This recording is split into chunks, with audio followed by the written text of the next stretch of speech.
para mí es una bendición y le doy gracias a Dios por ustedes y por las personas que los han cuidado ustedes, sus líderes, sus coordinadores de asamblea, de grupo de oración, porque quiero que sepan que esto ya no se da muy a menudo.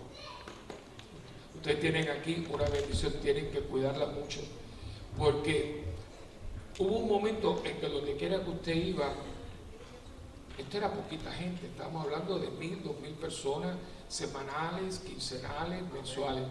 Ya prácticamente no lo ves. Le doy dos ejemplos. El arquidiócesis de Miami, aquello era apoteósico, ya prácticamente no existe nada. La otra era Puerto Rico. Puerto Rico exportó la renovación a Costa Rica, a República Dominicana, tenía una revista, las asambleas semanales en Aguabuena, que es el pueblo inmediatamente después de San Juan, eran de 1,200 personas. En la arquidiócesis de San Juan ya prácticamente no hay grupo de oración. Dice, bueno, ¿y qué pasó? ¿Esto no era del Espíritu Santo? Sí, pero usted puede sacar el Espíritu de Dios de su vida. Esto no es mágico. Y parece, bueno, yo quisiera preguntar, ¿ustedes saben cómo empezó la renovación? ¿Quién ahora, porque aprovechenme,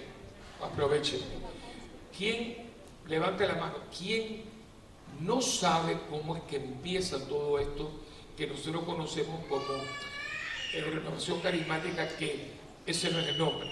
El nombre es renovación en el Espíritu Santo. Y yo les voy a explicar inmediatamente por qué hay que hablar como hablemos, porque lo primero que hicimos mal fue, no, yo soy carismático. No, usted es una persona que se ha renovado en el Espíritu. Todos somos carismáticos. Y empezamos a separar a la gente, ¿no se acuerdan? Cuando tú eres carismático, yo no soy carismático. Toda persona bautizada y confirmada tiene carismas. Los carismas son 7 carismas ordinarios y después Dios da unos carismas extraordinarios. Pero todo el mundo que está confirmado tiene 7 carismas. Y eso lo hace usted carismático. Así que aún el católico más frío, el que sea católico pasado por agua, el que sea lo que sea, pero se confirmó, aunque él no sepa lo que le pasó, pero él vino delante del obispo y el obispo le impuso las manos y lo ungió con el santo crisma. En ese momento el Espíritu descendió sobre él y en su alma grabó 7 dones para poder vivir su vocación cristiana. La palabra querigma viene del griego, que significa un don gratuito que Dios me dio. Y entonces eso, claro, entonces alguien me decía, pero cuando yo hago mucha charla con la renovación, etcétera, la gente me dice, no, pero yo no sé por qué usted, yo hago mucho énfasis de que, mira, alábalo, pídele, haz lo que se siente, pero ¿por qué tanta cosa y tanto hermano para arriba y no sé cuánto? La gente empieza a perder. Pues hay gente que no, al principio no le gusta hasta que lo prueba, ¿no? Entonces, pero ¿por qué tanto, padre, usted insiste que te renueve, que alábalo, que vive? Porque yo soy carismático. Digo, bueno, mira, vamos a empezar. Vamos a poner. Si yo cojo una batidora, una licuadora, ¿sabes? Para hacer batido, ¿sabes lo que es? Y yo cojo en esa batidora, y yo cojo, por ejemplo, a mí me gustó mucho la lechosa, la fruta bomba, la papaya, como usted le llama. Y yo cojo pedacitos de eso, la pongo dentro de la licuadora, le echo azúcar, le echo hielito, leche de vaca, leche condensada y leche evaporada. Y queso crema, puesto de queso crema. Qué rico, ¿verdad? Tenés que vender eso por aquí, ahora me podemos, pero esas son. ¿Qué es lo que yo tengo? Laura, ¿qué cosa yo tengo? Batida, ¿sí o no? No, porque yo no he prendido la batidora. No, se me adelantó. Yo tengo ingredientes, pero yo no he encendido la batidora. Y hay muchos católicos que tienen los ingredientes, pero no han encendido la batidora. Alaba lo que vive. La renovación viene a la iglesia para que se encendiera la batidora. Y hubo un momento en que mucha gente lo hizo, pero pasaron muchas cosas que no creo que es el momento, y hay un ser muy malo, que últimamente se quitó todas las caretas que él ha utilizado a través del tiempo y la historia, y ya está por la calle del medio, con la cara abierta y con todo el desparpajo que es el diablo. El diablo odia a Dios, el diablo nos odia mucho más a nosotros que somos obra de Dios, y el diablo pero declaró la guerra a la renovación, porque en los últimos años del siglo pasado, nada atentó más contra la obra del diablo que la renovación en el Espíritu. Nada. Porque él se dio cuenta y dice, si esta gente sigue así, se me acabó mi business. Y nosotros no nos dimos cuenta. Y nos dormimos en las laureles. Entonces empezamos a poner la renovación en cosas externas. Que no es malo, ¿eh? Por ejemplo, el avivamiento, las canciones, el descansar en el Espíritu. Tanto que hay gente que dice, ay, pero es que yo estoy muy mal y a mí Dios no me quiere, porque pues yo nunca he descansado en el Espíritu. Y digo, hay gente muy buena que nunca ha descansado en el Espíritu, y hay gente que descansa en el Espíritu porque se tiró. O sea, eso no significa nada, porque la renovación no es algo exterior, es algo interior. Y lo vamos a ver hoy día. Y ahorita usted va a apuntar el texto donde es el fundamento de la renovación. Y vamos a ver un poquito de historia para que ustedes sepan de dónde vino todo esto. En el siglo pasado, eso fue ayer, tuvieron dos papas, uno en el 1958, un papa que duró 7 años, está canonizado, San Juan XXIII. Cuando termina la guerra mundial, él le tocó la primera guerra mundial, la segunda guerra mundial, y él se da cuenta de que Europa entra en una gran crisis. ¿Por qué entró en crisis? Porque Europa era cristiana. Allí empezó todo, allí donde matan a Pedro, la primera comunidad grande es cristiana. De hecho, vamos a estar leyendo de la carta de Pablo a los romanos, y la gente aquella dio un testimonio de vida tremendo. Y allí empieza, entonces, todo estaba en apogeo. ¿Qué pasa? Que en un momento dado, la Europa esa cristiana, católica, fíjense si era cristiana y católica, que los países tenían nombres. Por ejemplo, Francia le llamaban la hija fiel de la iglesia, porque en un momento dado Francia producía santos por nariz, ojo y boca. San Vicente de Paúl, Santa Luisa de Manila, Santa Teresita del Niño Jesús, San Vicente de Paúl, San Martín de Poitiers, Santa Juana de Arco. Pide por ahí que por ahí viene. Y ahora en Francia no existe nada. Las iglesias bellísimas esas no va a entrar nadie. España era, ¿cómo se llamaba España? España católica. Y en España hoy no creen ni en la madre que los parió. Le llaman el destape. Alemania, el sur de Alemania, pues el norte es protestante, pero era cristiano, cristiano luterano, y el sur era católico. En Alemania, si usted encuentra una iglesia católica abierta un domingo, yo me acuerdo cuando yo fui a Berlín una vez, y yo fui al hotel, y cuando estoy de vacaciones con mi familia, solo digo dónde hay una iglesia. O sea, a mí me están dando la llave y digo, ¿y dónde está la iglesia? Porque hay gente que se va de vacaciones y coge vacaciones también de Dios. Entonces me acuerdo, me dijo, nada hay cercano. Me dieron una dirección, monté en el taxi y decía, a mí me han secuestrado. Porque yo sabía porque yo creo, si no le estoy mintiendo, que me tomó casi 1 hora en taxi para llegar a una iglesia católica, porque todas las demás están cerradas. Entonces dice, bueno, ¿qué pasó en Europa? Y acuérdense esta palabra, se descristianizó. Estados Unidos. ¿Por qué ustedes creen que ustedes tienen iglesias por aquí, este mismo San José, que son una belleza? Porque aquí todo el mundo, date cuenta que la policía de Nueva York toda era irlandesa. Oiga, para hacer una catedral como San Patricio o una catedral como la de Nueva, que parece que está hecha con bordados, tiene que haber gente que tenga una fe, porque eran gente inmigrante. Y están cerrando iglesias y convirtiéndolas en discotecas y en parqueo. Aquí. ¿Y qué pasó?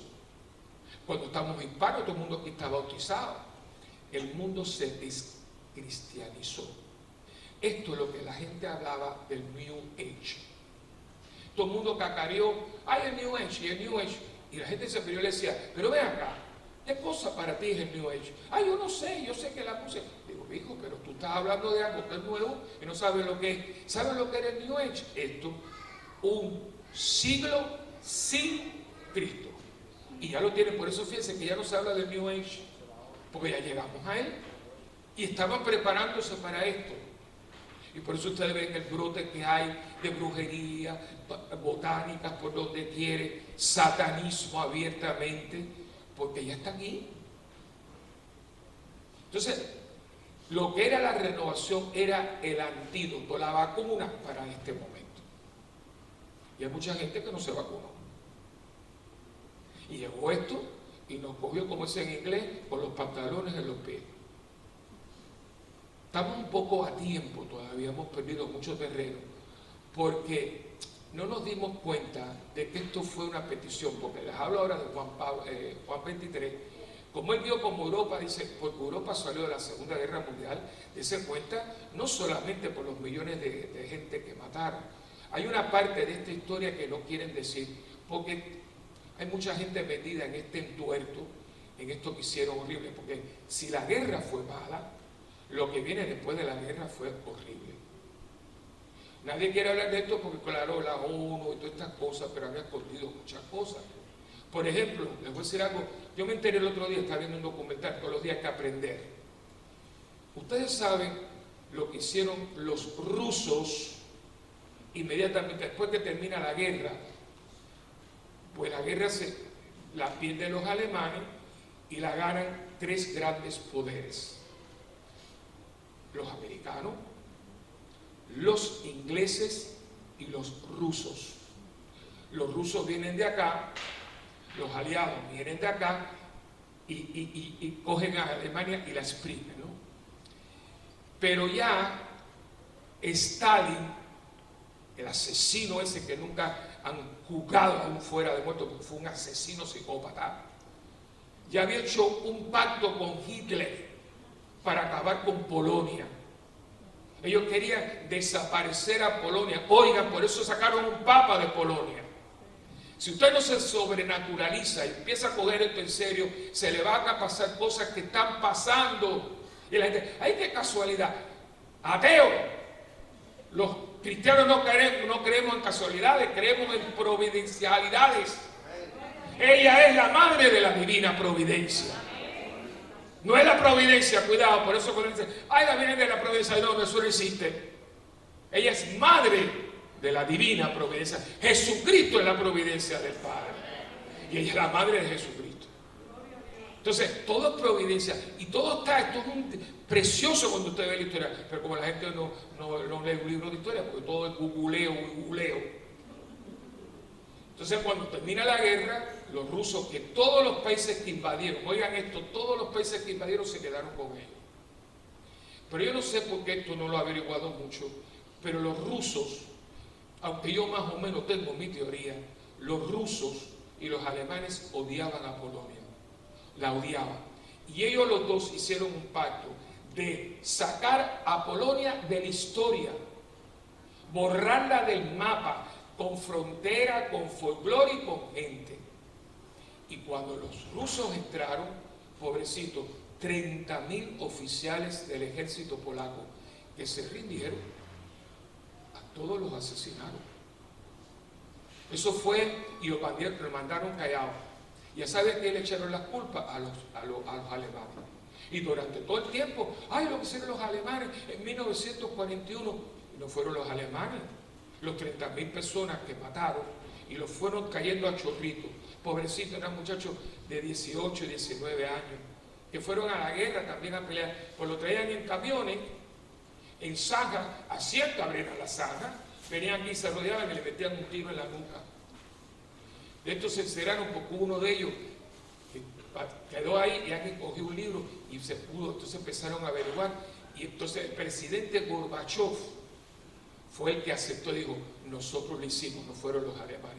30.000 personas. asesinados. Entonces, ¿qué pasó? Que Europa entró en una crisis. Dice, nosotros hemos sido capaces de hacer estas cosas. Y todo el mundo aquí era católico, todo el mundo era... Entonces, ¿qué pasó? Entra en una crisis y viene algo que es un movimiento que comenzó en los años como 50 y pico, 60. Y esto es muy importante para que sepan por qué la renovación llega aquí. Que fue el movimiento de la muerte de Dios. Dios no existe, porque si Dios existiera, esto no hubiera pasado. Y empezó con unas mentes privilegiadas, filósofos, y eso empezó en Europa, y vino por ahí, y vinieron. Y aquí llegan, ¿saben quién? Que los hippies. ¿Se acuerdan de los hippies? Los hippies no eran unos, los hippies no se bañarán ni tienen palabras, pero los hippies eran todos, eran muchachos brillantes de todas las grandes universidades, lo que son más o menos de mi edad, porque aquí hubo muchos fandangos aquí por esta parte, el famoso festival aquel de Woodstock, que fue en California, en Berkeley, después vino acá, que estuvieron 3 días la gente fumando marihuana, teniendo sexo y todas esas cosas. Eso es famoso. Pero toda esta muchachería que estaba allí no eran niños de ambulantes, muchachos de clase alta que eran de Berkeley, de USA, de New York University, porque toda esa gente es la única que puede comprar marihuana y comprarse una botella de 4 botellas de whisky. Y están por ahí chuleándose y trabajando, porque son los niños de papi y mami. Entonces, ¿qué pasa? Empezó todo de peace and love y que no sé cuánto. Entonces, ¿qué sucede? Que de pronto nosotros un día nos despertamos y decimos, ¿y de dónde salió esta gente? Gente que no ha muerto. Estas son la gente, y agárrense ahora, que les están enseñando a nuestros hijos, porque son los maestros, profesores de todas estas grandes universidades que ustedes tienen por aquí. Por eso tú te arrancas la vida por mandar a tu hijo a Princeton, estudió en el colegio de San Agustín, y cuando venga para tu casa no creen en la madre que lo parió. Porque los hippies no se murieron, los hippies se bañaron, se cortaron el cabello, terminaron su doctorado y ahora son profesores de todas estas grandes universidades. ¿Y por qué el Padre nos está diciendo eso? Porque cuando usted tiene esto delante de usted, ¿cómo usted lo combate? Cuando usted sabe qué pasó, que la gente dice, voy a misa, pero pasa que yo se lo dije en el retiro de ayer, la mayoría de la gente no estaba preparada. Lo que nos pasó a nosotros con el huracán María. Como tuvieron como 4 años, compren esto, compren agua, no sé qué cosas, y compraron y no venía nada. Pues empezaron a decir, ahí viene un huracán grande, es lo mismo de siempre. Lo mismo de siempre. Que todavía estamos con techos azules. Porque ahí viene el lobo, aquí hay lobo. Y llegó el lobo. Y nosotros no sabíamos que venía este Cristo a nosotros. Y el católico promedio no estaba preparado. No estaba. Es muy fuerte, es muy fuerte. Entonces, cuando Juan 23 viene y dice, él hace una oración muy bonita y es muy importante. Él hace una oración pública, dice, yo le quiero pedir al Espíritu Santo un Pentecostés, un nuevo Pentecostés. ¿Y qué pasó en Pentecostés? ¿Qué cosa? ¿Un derramamiento de qué? ¿De qué hubo derramamiento? Espíritu Santo. Se muere Juan 23 y viene entonces San Pablo VI, un Papa Santo uno al otro del otro, y dice, Señor, repite la oración pero la agrega, dice, Señor, dale a la iglesia un nuevo Pentecostés con los signos y prodigios del primero. Ahí se queda. Y como cuando tú le pides a Dios rectamente, Dios te lo da. Cuidado con lo que usted pide, porque el pez muere por la boca. Y Dios no es como nosotros que decimos cosas y después no las hacemos. Entonces, ¿qué pasa? En California hay un grupo de musillistas. Pero se daban cuenta, porque ya había pasado en la iglesia protestante, que también estaban todos medio dormidos, y había, que allí está todavía la iglesia, una iglesia luterana. Y en la iglesia luterana había un pastor que estaba cansado de que la gente fuera a la iglesia y se dormía, la cuestión. Y un día, digo, yo no voy a hacer culto ninguno hoy. Yo le voy a pedir a la gente que o nos mate a todos o que esto cambie. Entonces metió una oración esa de arranca pescuezo. Y muchachos, de pronto empieza la gente a hablar en lengua. Él se asustó y dice, ¿qué pasó aquí? Hubo un derramamiento del Espíritu. Esa iglesia explotó, aquello fue increíble la cantidad de gente y todo. Y el mundo protestante, por eso mucha de la música de nosotros es de ellos. Y empezó el avivamiento y alaba lo que vive y dale que te pego. Y empezó a coger fuego. El católico todavía estaba dormido. Teníamos un concilio fantástico, pero que nadie leyó. Y la gente seguía con sus cosas. Entonces, un grupo de cursillistas católicos está en California. Y entonces, un día dice, mira, vamos a hacer, que ahí viene el nombre. Ellos cogieron y en vez de sentarse todos así, dice, mira, que en vez de sentarnos todos así, vamos a hacer un círculo de ¿qué? De oración. Ahí viene el nombre. Porque es como la mesa redonda. La mesa redonda le hizo el rey Arturo para que nadie se sintiera más importante que nadie. Porque si aquí ponemos a todo el mundo aquí, ¿dónde está el signo? Si tú tienes una línea así, el punto del medio es la persona más importante. ¿Por qué? Porque yo puedo ver a mi derecha y a mi izquierda. Eso me hace a mí, no son las puntas, son la gente del medio. Entonces, yo digo, no, aquí nadie es más importante que nadie. Vamos a hacer un círculo donde todos somos iguales y nos podemos ver la cara. Y ellos hacen un círculo de oración y empiezan a orar con poder. Esa oración sabrosa que la gente que usted siente que se le mete por dentro. Claro que sí. Y entonces ellos se asustan porque el católico, tú sabes cómo, bueno, nosotros somos muy así. El católico o está dormido o está quietecito. Pero no, nosotros no somos de... Pues no. Y a la locura a veces no nos gusta, entonces jaleo, ¿no? Pero si usted hace cuenta, a lo mejor al lado de usted en este momento hay una persona dormida. Entonces tú ves que la gente se duerme. Yo lo digo en la misa, horrible, se ponen feos. Porque entonces empiezan a hacer así, mira. Como el borrachito, se ve como borrachito. Que a veces yo no sé cómo no se dan con el banco, porque tú lo ves. Entonces tú le dices, señora, ¿se está durmiendo? No, padre, yo estaba meditando. Mentirosa, sinvergüenza, embustera. Estaba dormida, mamita. Vete para tu casa y coge una siesta y sueña con Mickey Mouse. ¿Entiendes? No. Entonces, ¿qué pasa? Que cuando ellos se dan cuenta, porque deja de ser que todo el mundo empezó a levantar las manos y a hablar en lengua.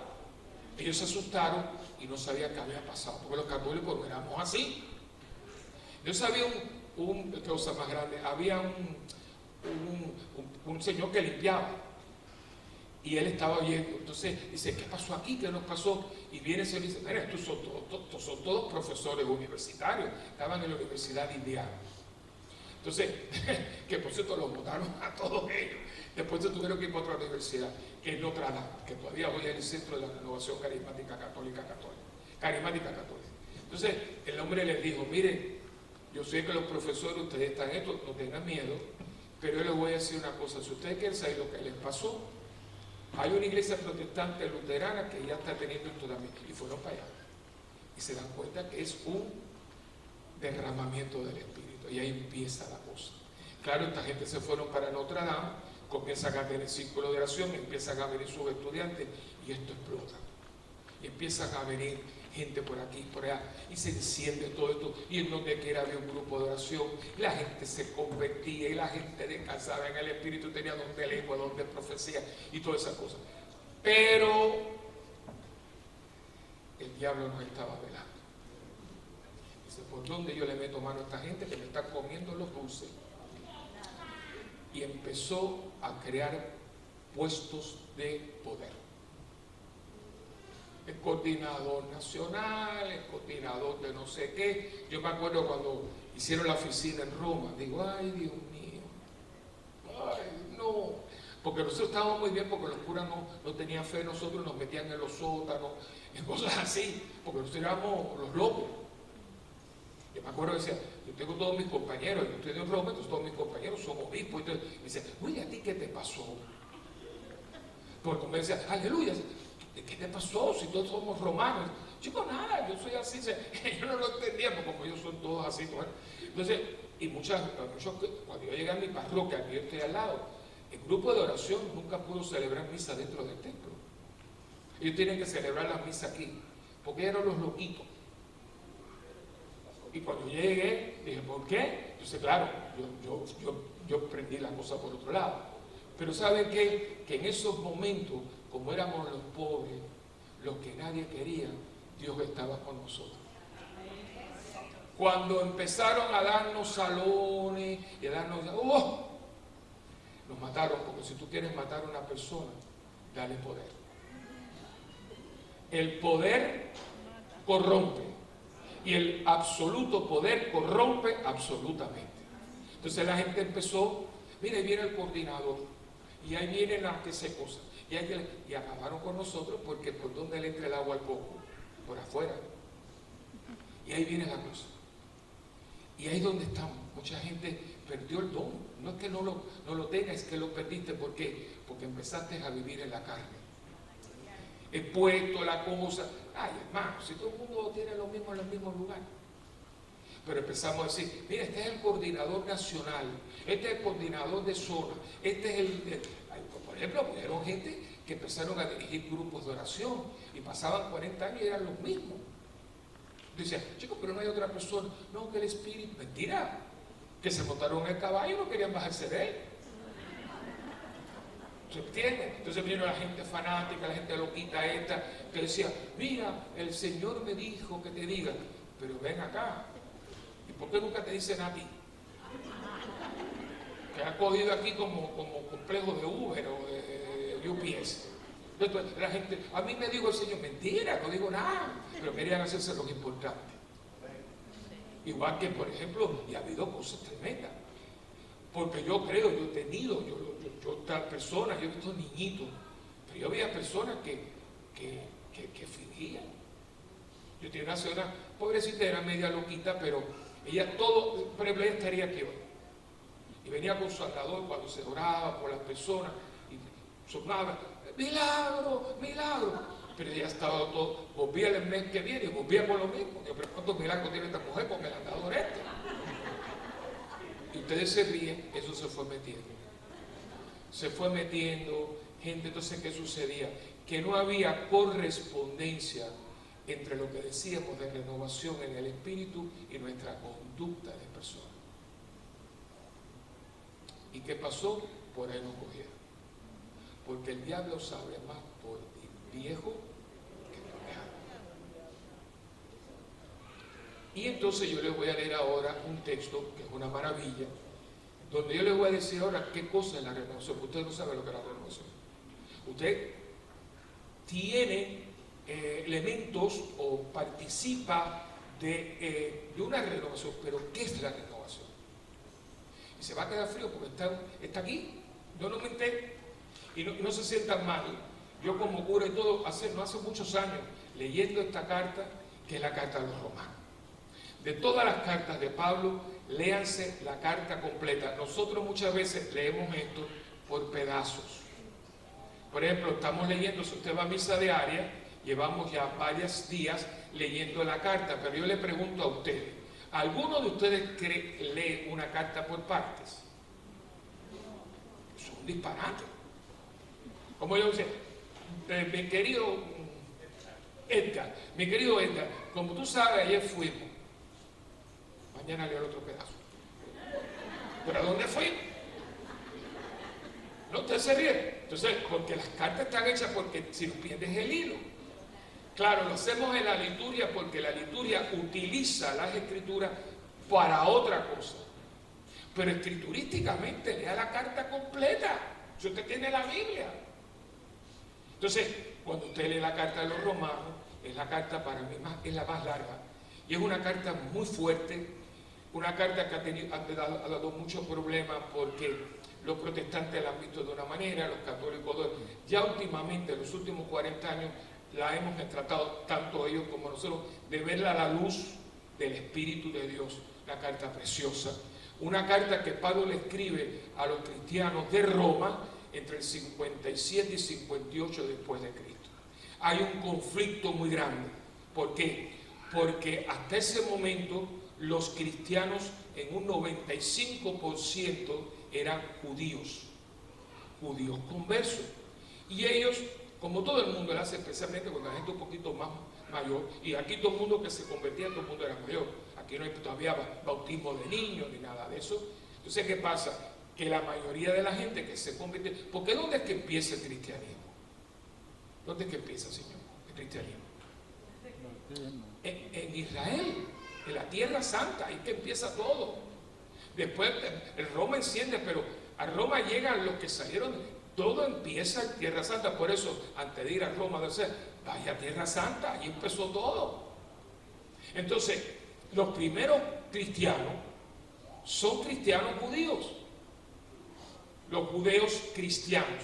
Que por cierto, aquí en Nueva York hay un grupo que se llama Jews for Christ, un grupo bueno, un poquito fuerte, son un poquito conservadores, pero ellos llevan su kipá y llevan todo, pero ellos son judíos por Cristo. ¿Ven? Pero en aquel momento todo, por eso viene el problema de la circuncisión. Porque ellos, ¿qué pasa? Lo que hacemos nosotros. Trataron de acomodar el cristianismo dentro del judaísmo. ¿Qué fue lo que hicieron? Como un mejunje.